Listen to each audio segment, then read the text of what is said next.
Hello, I'm Nan Simonsen, and I am about to make a vegan split pea soup, one of my favorite recipes, simple but full of vegetables. And I'm going to begin and then I'll chatter a little bit. I have a very hot pan here, fortunately with the Instapot, and this recipe is written for Instapot or conventional cooking.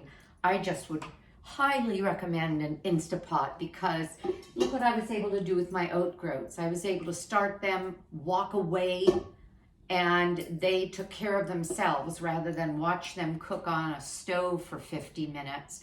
The top part isn't hot, it's just the bottom part because I have it on the Saute setting, and it's empty, there's no oil. If you've watched me cook, I don't use oil.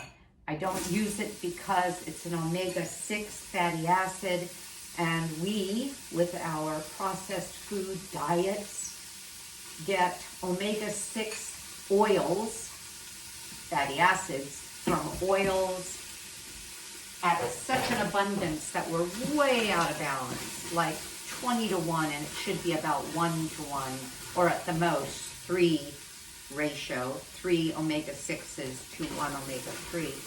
And the 6s become inflammatory and the 3s become anti-inflammatory, but they're overwhelmed by the 6s. Isn't this all very dramatic? Let me get back to my soup. So, no oil, sauteing in a dry pan, and one way to do that is to simply add a little bit of broth when the onions have wept enough that they are starting to brown and it's starting to stick to the pan. It's going to take a couple of minutes. So I will introduce myself properly. I am Nan Simonsen. I wrote 1 year ago, Aging Powerfully, and did a big launch 1 year ago when I turned 70, and I turned 71 yesterday. And I watched that video again, and if you want to know my philosophy and the way I live and why I live that way with a whole food plant-based lifestyle, look that up on my YouTube channel, 70th birthday party, and I even give you a pretty nifty recipe there for a in-the-cup chocolate cake. But I listened again and I thought, you know what, that was such a complete description. I'm not going to go over everything now. So I'm dry sauteing the onion, and onion has so much moisture that it is especially adapted to a dry pan because it will weep its moisture. Eventually it starts to caramelize. I'll put a little broth in, just a couple of tablespoons. It'll deglaze the pan. It'll dry out again, I'll deglaze again, and then I'll add everything else. So I'm going to do this. They're starting to get a little bit translucent, and what you're not going to see me do, and I'll mention this while I'm allowing that to happen, this is my flat leaf Italian parsley, and the back end of it is the bouquet on this end of cilantro. Every Sunday we go to a farm store, acres and acres of planting, and they sell what they pick every day, and everything is fresh. Well, so I always get my parsley and cilantro there, and they don't spray. They're not certified organic, but we here in our area know they don't spray and haven't, and they've been around for decades, and so we trust the integrity of that farm. I'm going to be adding celery, and you're going to see me add large amounts of everything because I've doubled this recipe. I have a friend who's ill. This is January 10th, the year of COVID. Second year, are we going on a third year, unfortunately, 2020. And her family has contracted COVID.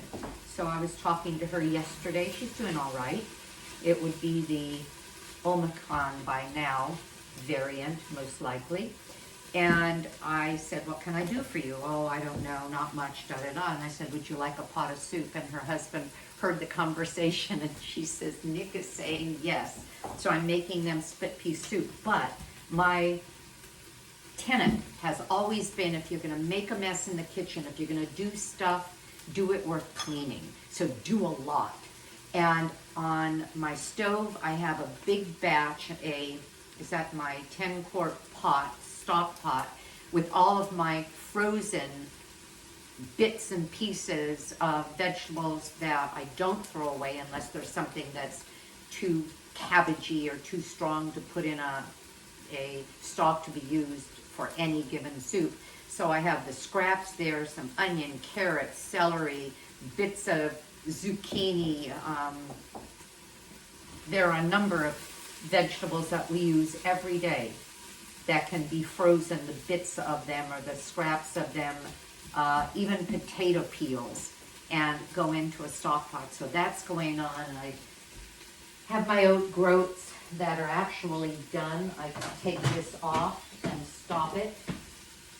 The fun thing about this, and you can go to my website and see it, is that you only cook it 5 minutes, but then it turns itself off, and for 2 hours you just let it sit. And that's what it's doing, just sitting. And I've got these marvelous oat groats that, this is what they look like, by the way. Find this recipe, it's worth it. Instead of wheat and farro and barley grains, which I can't have because of my sensitivity to gluten, I love the oat, I love brown rice, black rice, red rice, amaranth, millet. There are so many grains that we can have, but I like the meatiness of a larger grain, and that's where this comes in. So this is starting to stick. Oh, you can see it beautifully. Whoops. You see that? You see that little bit of browning there? Okay, but it's not burnt. We don't want to burn. Then I'll add some broth. I hesitated for just a second because I had to think.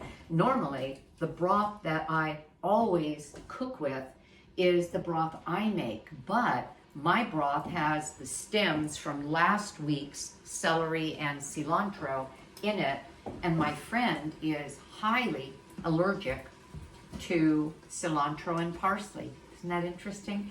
And so this recipe calls for parsley and not cilantro, but parsley, a half a cup for the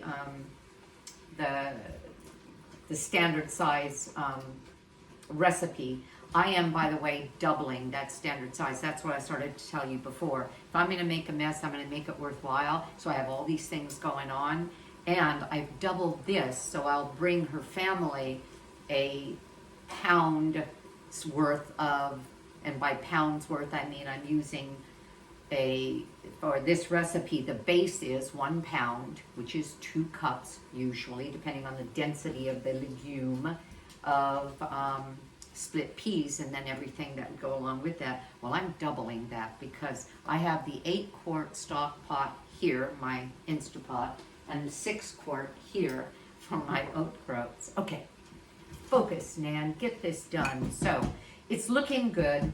You're gonna see that I have a nice browning going on. Look at that. Remember what it looked like before? Okay, so it's ready now for me to throw in celery, and I've doubled that. It was 3 stalks, now it's 6. And onions, it was 1 large, and then I threw in 2 big ones. Carrot, 3, and I made 6 chopped up, but I want to show you.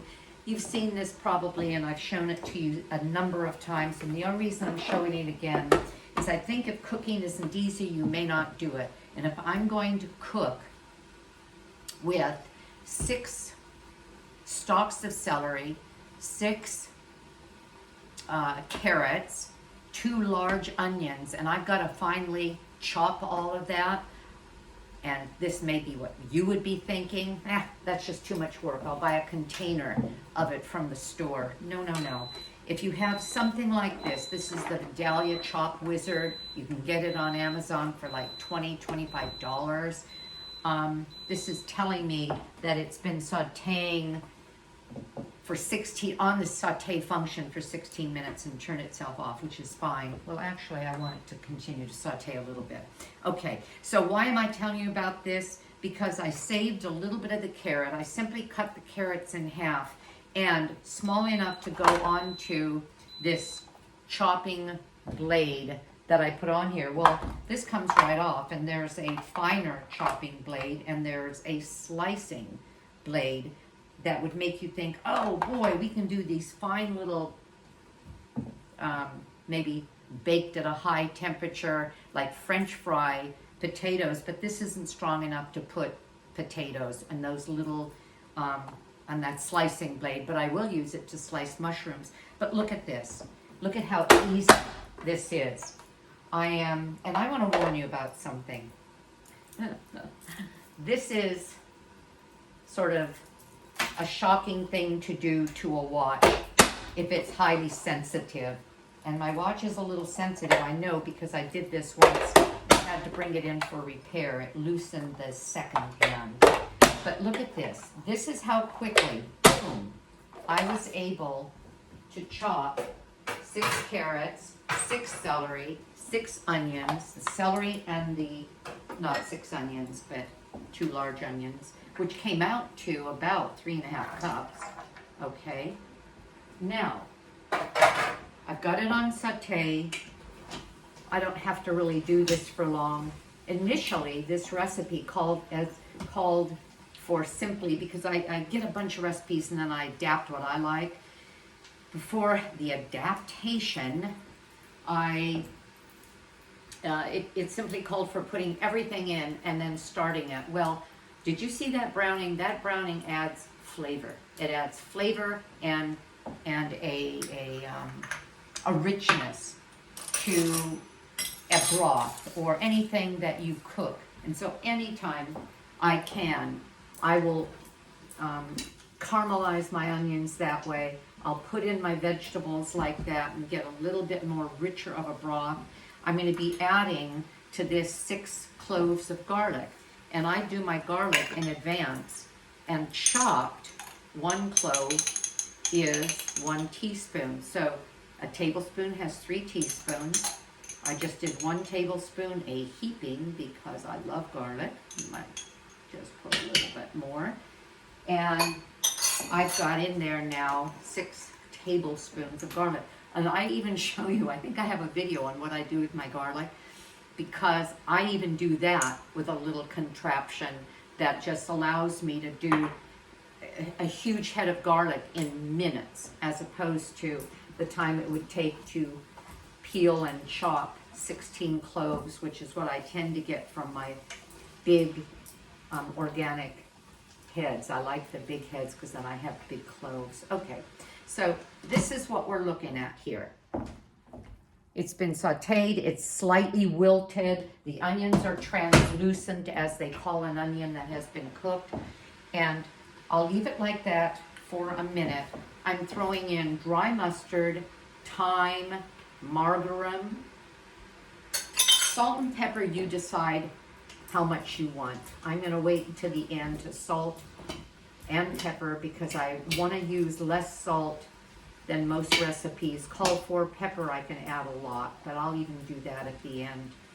And at the very end, I'm going to be adding red chili flakes and smoky paprika, because I want a little bit of a smoky flavor the way you would get, and I've even used my liquid smoke for this. Maybe I will today, we'll see. I want to get a bit of a smoky flavor the way you would get if you had a ham hock or chopped ham or something, the way I used to eat split pea soup, but I don't anymore. I'm going on 4 years now with whole food, plant-based, meaning no meat, no fish, no eggs, no yogurt, no milk, no, in other words, no dairy, eggs, or anything with a mother or a face, and I like it that way. I think it's better for the animals, for sure. Better for the planet, for sure. And it's turned out to be better for me. I'm much healthier than I was before I started this, much more so. Now, 2 cups, and you don't have to soak split peas. So it was, and I've doubled it, so really I just threw in 4 cups of split peas. And grains and legumes, I always rinse. But let me tell you something. If you rinse split peas or lentils and let them just sit, rinse them and use them right away. If you let them sit, the starches will turn into a bit of a cement, and you'll end up with this hard clump of either lentils or split peas. And you can sort of rinse some more and break them apart, but just do it at the last minute. Okay, so now I have split peas, veggies. I'm going to add broth, and it's broth that I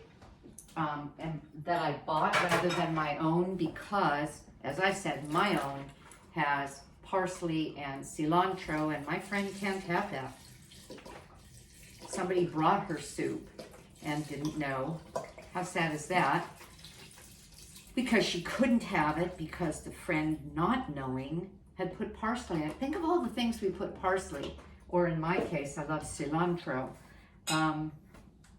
And she couldn't have it. That's a shame. And when you're sick, you really want something really nourishing. So for each recipe, it calls for 5 cups of broth. And each of these cartons of organic vegetable broth, low sodium, vegetarian, fat-free. You can get these for what, $1.99 at Trader Joe's or at any store, but do look for organic and do look for vegan, unless you're not, and then use whatever. But my saying is, and I'm going to put in 4 fresh bay leaves. I grow my own bay plant. I just threw one over the side, I think. I grow my own bay plant. It's genus Laurus and species Nobilis, genus Laurus Nobilis. And either I can break off some and just keep the dry branch here because I like the way it looks, which I usually do. Or I can bring it in fresh and get that extra bit of sort of a resinous, lovely flavor that you get from bay. Okay, so I have my soup ready to start. I'm going to set it for, let's see, 12 minutes. And this is how easy the Instapot is. Turning off Saute by just pushing cancel. I'm going to pressure cook, and on that one, pressure cook is up here, so that depending on which, I'll call it rendition, you get of the Instapot, they sort of move things around. Okay, I didn't mean to do that. So I'm going back to, I'm going to cancel, go back to because that was at 6 minutes. I want to do 12 minutes. Okay, and now it's just going to start. It's going to beep to tell me, okay, I heard you, we've begun. Make sure that my little pressure doodah in the back is not at vent, and it's going to do its thing. It's going to probably take 15 minutes, maybe 20, to raise to pressure, and then this little spike will come up telling me that it's on pressure. It's going to pressurize and cook this in 12 minutes, and then it's going to either self-release, or I'll push a little button and or turn my the steam nozzle and release the steam. And I'm going to let this one, in this case, quick release after 10 minutes. And I'll come back and I'll show you, I'll plate it, let you see what it looks like, and hopefully convince you that a big bowl of split pea soup with nothing but vegetables is a great way to go. You get all the protein you need from split peas. Have a great day. I'll see you in a bit. Okay, I'm back. I've already cheated and opened this. You can see it's counting backwards. Some of them will have an L, or some of them, when they hit their cooking time, they start counting backwards without that indicator L, but you can tell. In any case, it's been, what, an hour and 8 minutes since the soup stopped cooking, but it's been sitting in this pot keeping warm. Good, because there are some things I'm going to add. I am going to take out Remember how many? I had 4, move these spoons, bay leaves, and they're easy to find in a soup. They stand out like nobody's business. Now, a lot of people, if they served a split pea soup, I'm going to show this to you in just a second, would blend it. It's really funny. I just told you that you could easily find the bay leaves. Oh, okay. And I can't find them. But when my husband came home for lunch, I've already had a lunch. Oh, there's one. I pulled one out, and here's the other one. It's really the smaller of them. Okay. Anyway, a lot of people, let me show it to you. See, this top rim just isn't hot. Okay, can you see? Look at that. Ooh, look at that. Okay. While it's close to you, I'm going to show you how beautiful this is. Isn't that nice? And I'll show you what I would do to plate it. Now, I'm going to do something off camera, but you can certainly imagine what this would look like. I am going to chop some parsley and I'm going to add it, but only after I remove the portion that I'm going to give my friend. And I'm going to add parsley. It's still hot enough for the parsley to wilt and to, I'll say, meld with the flavors. And I had, as I always do, batch cooked. I have batch cooked sweet potatoes, batch cooked potatoes. I have batch cooked, oh, I thought I'd show you this since I got it out of the pot. I put it on a plate and then I let them cool. These are my oat groats, and the flavor, I just love these. A lot of people serve beans and rice. Well, a lot of times I serve beans and oat groats.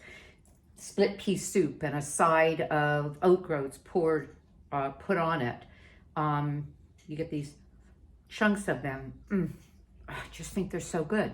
Maybe it's acquired taste, but you know what? When you're eating a standard American diet, a lot of what I'm eating becomes an acquired taste because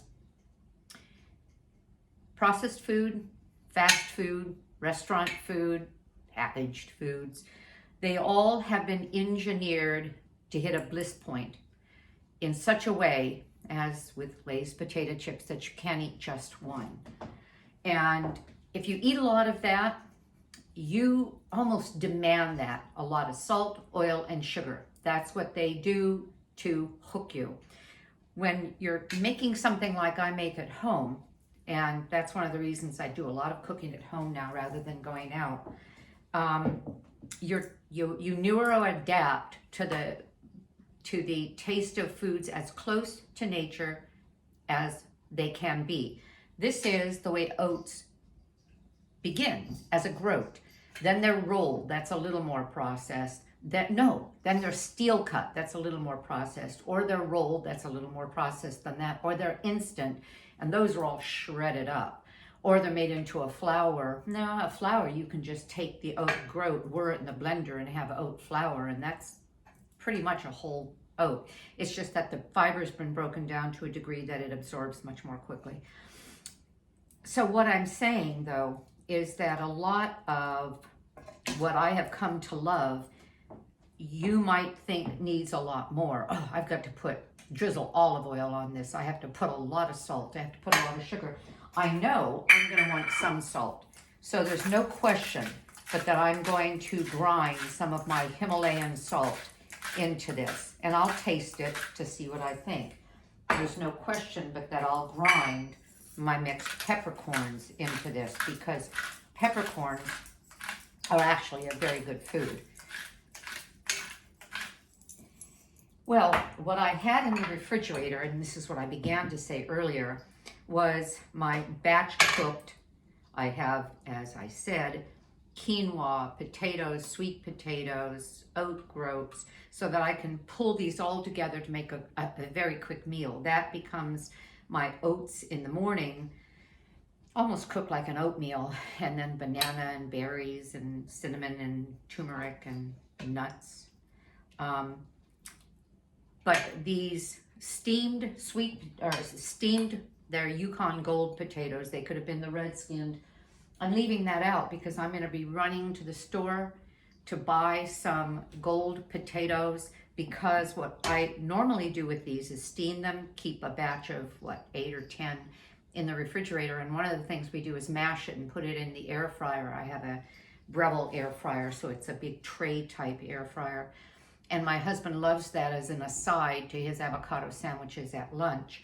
Well, because I had all of these, and because I love a pea soup with potato, I am going to put all of these potatoes. It would have tasted better if they'd been raw and then cooked in this, but that wasn't part of the recipe, and that's not what I was thinking of anyway. But I'm going to stir this in. This gives it texture because now we've got these cubes of potato.